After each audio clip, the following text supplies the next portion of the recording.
Apple cinnamon anise jelly is a really fun variation of the classic apple jelly, but it has that extra little hint of course, the cinnamon, but that anise too, which is kind of a surprising flavor, and it actually works really well together. And this is, jellies are just so easy. It's got 6 ingredients, super fast. I love this one. So I start out with 2 cups of apple juice. This one's been home canned, but you could even do it from the store. 4 tablespoons of pectin, 1 teaspoon of anise seeds, a half a teaspoon of cinnamon, and a half a teaspoon of butter. The butter is optional, but I really like to do it because it decreases the foam.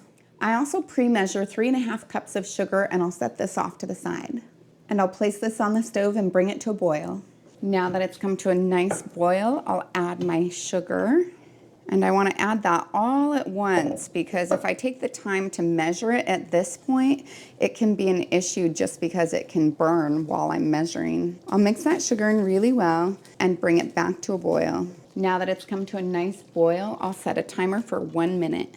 This is kind of important because it has to do with activating that pectin. Not enough, it doesn't get activated by the heat, too much, and it won't set either. Then I fill my half-pint jars up to 1/4 of an inch of headspace. Now it's optional, but you can use a strainer to strain out the little seeds. I actually like them in mine. I'll then use a clean damp cloth to wipe off the edge of my jar. This just makes it so that it gets a nice seal. And then I'll place on my lids until they're fingertip tight.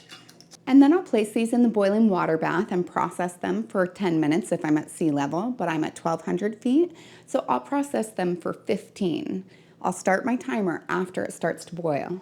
Now that the timer has finished, I'll remove the lid, turn off the heat, and let it cool for 5 minutes.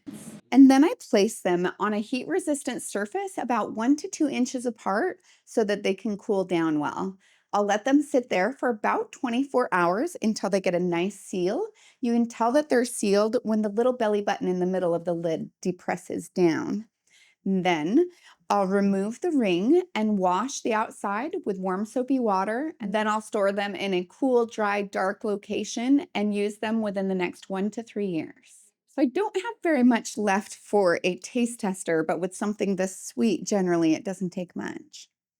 No, that's so good. I mean, anise seeds are just, it's like a lighter, more floral version of black licorice because black licorice is too much for me. My husband loves it, so he really likes this jam. But anise seed is this lovely flavor that just goes right along with that cinnamon and that apple. So really good. I like it. And I like the seeds in it, but optionally you could take them out.